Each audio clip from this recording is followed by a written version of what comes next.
नमस्कार। तो UPSSC AGTA 2026 की घोषणा हो चुकी है। अब खबर तो आ गई, पर सवाल यह है कि ये खुशी की बात है या चिंता की। आज हम यही करने वाले हैं।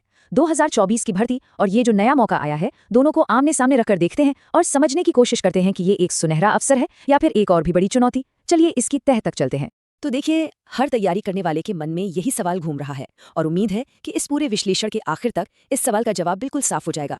तो चलिए शुरुआत करते हैं। सबसे पहले एक नजर डालते हैं दोनों भर्तियों के जो मुख्य आंकड़े हैं उन पर। और ये रहा वो पहला आंकड़ा जो सच कहूं तो सब कुछ बदल देता है। 2024 में पद थे 3446 और 2026 के लिए ये संख्या घटकर रह गई है सिर्फ 2759। मतलब ये एक सीधी और काफी बड़ी कमी है और हमारे पूरे विश्लेषण का जो आधार है वो यही नंबर है। अब ये देखते हैं कि ये जो कमी आई है इसका असर अलग अलग कैटेगरीज पर कैसे पड़ रहा है। यहीं से हमें असली तस्वीर साफ होगी कि मुकाबला कहाँ और कितना बढ़ने वाला है। आप जरा इस टेबल पे नजर डालिए। लगभग हर कैटेगरी में पद कम हुए हैं। जनरल, ओबीसी, ईडब्ल्यूएस सब में सीटें घटी हैं। लेकिन जो सबसे ज्यादा चौंकाने वाला आंकड़ा है वो है एससी और एसटी कैटेगरीज का। एससी के पद 509 से घटकर सीधे 213 रह गए हैं और एसटी के लिए तो ये 151 से घटकर सिर्फ 6 पर आ गए हैं। जी हाँ, सिर्फ 6। ये एक बहुत ही बड़ा बदलाव है। तो अगर कुल मिलाकर देखें तो 687 पद कम हो गए हैं। इस नंबर को याद रखना बहुत जरूरी है क्योंकि यही नंबर सीधे कंपटीशन के लेवल को तय करने वाला है। अच्छा, पदों की संख्या की बात तो हो गई।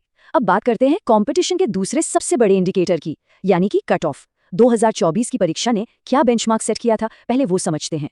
ये समझना बहुत जरूरी है कि 2024 में कट ऑफ कम क्यों गया था। इसकी सबसे बड़ी वजह थी परीक्षा का मुश्किल होना, जो मॉडरेट से हार्ड लेवल का था। इस बात को ध्यान में रखना इसलिए जरूरी है क्योंकि सोचिए, अगर 2026 का पेपर आसान आ गया तो कम पद होने की वजह से कट ऑफ आसमान छू सकता है।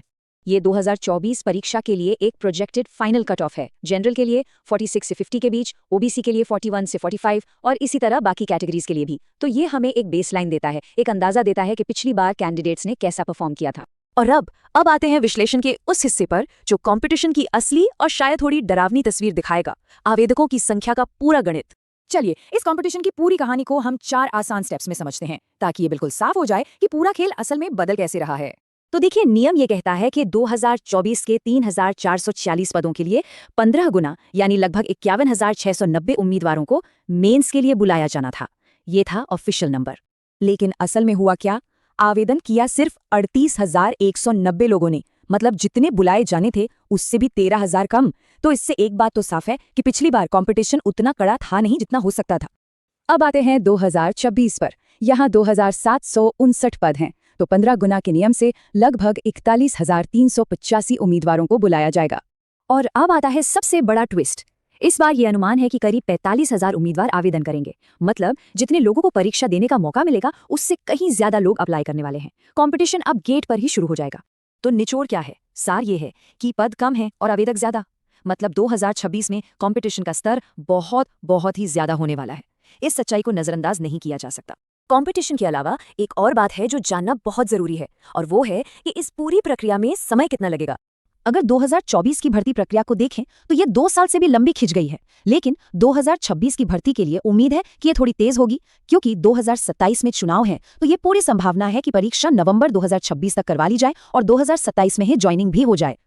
अच्छा, इस पूरे विश्लेषण के बाद सबसे जरूरी सवाल मन में आता है कि तो अब आगे क्या? तैयारी की स्ट्रैटेजी क्या होनी चाहिए?